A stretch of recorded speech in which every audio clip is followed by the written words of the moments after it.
बिहार चुनाव से पहले भले ही ये दिखाया जा रहा है कि महागठबंधन में सब कुछ ठीक है। तेजस्वी यादव ये बोलते हैं कि सीट बंटवारा आराम से हो जाएगा, सीट बंटवारे में कोई पेच नहीं फंस रहा है और सीट बंटवारा होगा तो आप सभी लोगों के बीच हम लोग अपना जो प्लान है कैसे सीट बंटवारा वो लेकर आएंगे।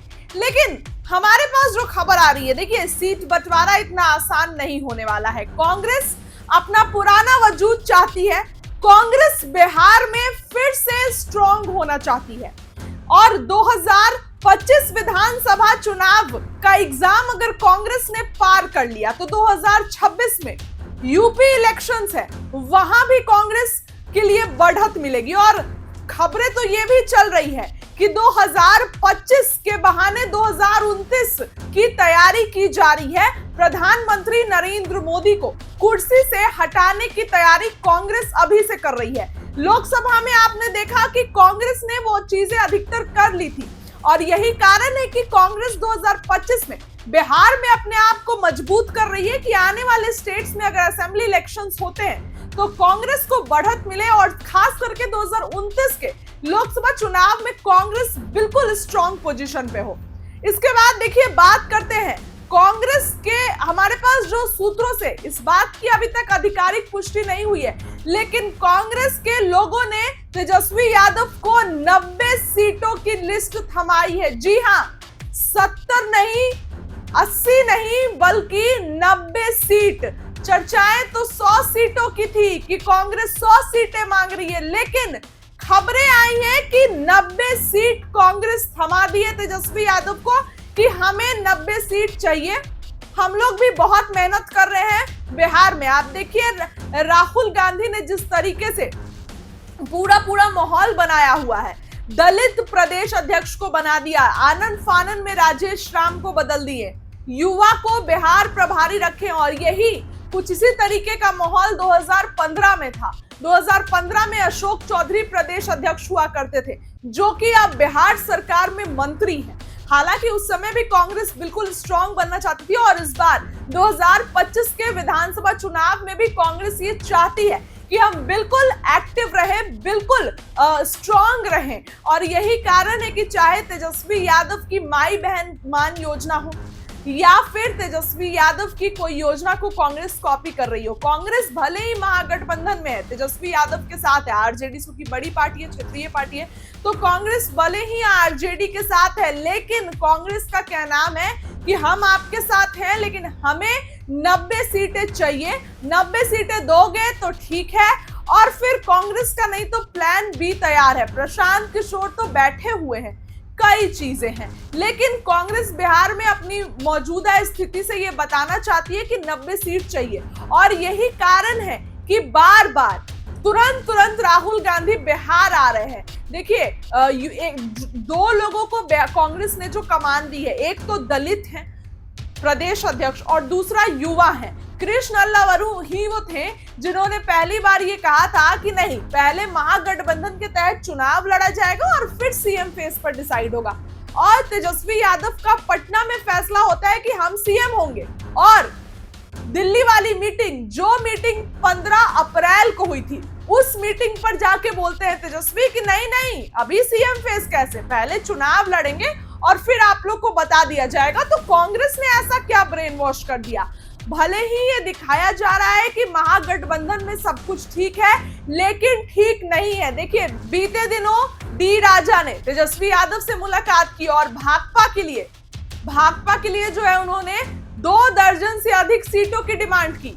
उससे पहले सीपीआई-एमएल 40 सीट, तो मुकेश सहनी तो 60 सीट और डिप्टी सीएम की पद की डिमांड कर ही रहे हैं। और इसी बीच कांग्रेस को फिर से 90 सीटों का भूत सवार हो गया है और कांग्रेस तेजस्वी यादव के पास जो है वो जा रही है और 90 सीटों की लिस्ट थमा दी है कि भैया 90 सीट तो देना ही पड़ेगा।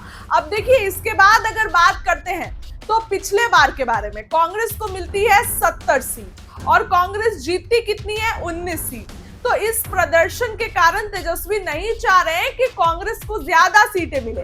इसके बाद आप अगर गौर करिए तो तेजस्वी यादव की पार्टी आरजेडी ये चाहती है कि हम लोग जो है वो सबसे ज्यादा सीटों पर चुनाव लड़े। आरजेडी खुद 150 सीट्स पर चुनाव लड़े ताकि 100 सीटें जीत कर आए, और अगर वो 100 सीटें जीतती है तो आने वाले दिनों में तेजस्वी यादव अगर महागठबंधन की सरकार बनती है तो तेजस्वी सीएम बन जाए। यही कारण है कि तेजस्वी यादव बिहार के मुख्यमंत्री बनना चाहते हैं और सीटों को लेकर बिल्कुल अलर्ट हैं।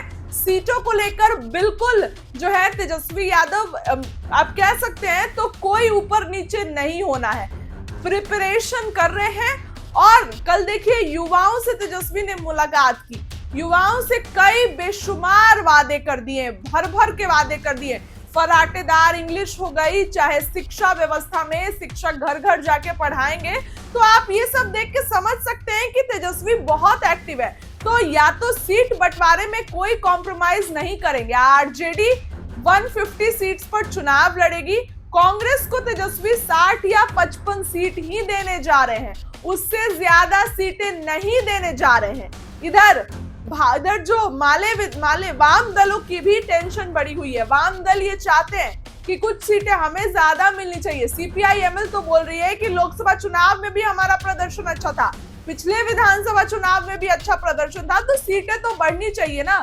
हालांकि कैसे सीट बंटवारा होगा, क्या कुछ फॉर्मूला होगा, अब बस कुछ ही दिनों में इसकी घोषणा होगी। क्योंकि देखिए चुनाव आयोग की टीम भी अब बिहार कल ही पहुंची, पटना पहुंची और पूरा देखरेख कर रही है। ऐसे में चर्चाएं हैं कि अक्टूबर में घोषणा होगी कि चुनाव, अक्टूबर के पहले हफ्ते में, कि चुनाव कब होगा, और नवंबर के पहले हफ्ते या दूसरे हफ्ते में, आप कह सकते हैं कि मिडिल नवंबर में चुनाव होगा, वोटिंग शुरू हो जाएगी। तो ऐसे में तेजस्वी यादव बहुत एक्टिव है और देखिए अब जल्द ही सीटों का बंटवारा होगा, क्योंकि कांग्रेस भी बहुत एक्टिव है। आप देखिए जब 12 तारीख को महागठबंधन की मीटिंग होती है, 12 जून को, उसके बाद 15 तारीख को कांग्रेस के शीर्ष नेता अपनी मीटिंग करते हैं, फिर तेजस्वी यादव जो नेता प्रतिपक्ष का आवास है वहां पर आनंद फानन में जाते हैं, 2 बार जाते हैं, और जाने के साथ तेजस्वी यादव को लिस्ट सौंप देते हैं कि भैया 90 सीट चाहिए हमको। अब आप देख लीजिए कि कैसे सीट बंटवारा करना है। दूसरा तो ये भी बात है कि कांग्रेस सीट को लेकर अलर्ट है। 90 सीट यानी कि कोई भी सीटें आप नहीं उठा के दे दीजिएगा, वैसी सीटें जहां पर कांग्रेस स्ट्रॉन्ग पोजीशन में हो, कांग्रेस के जीतने के चांसेस 100% हो।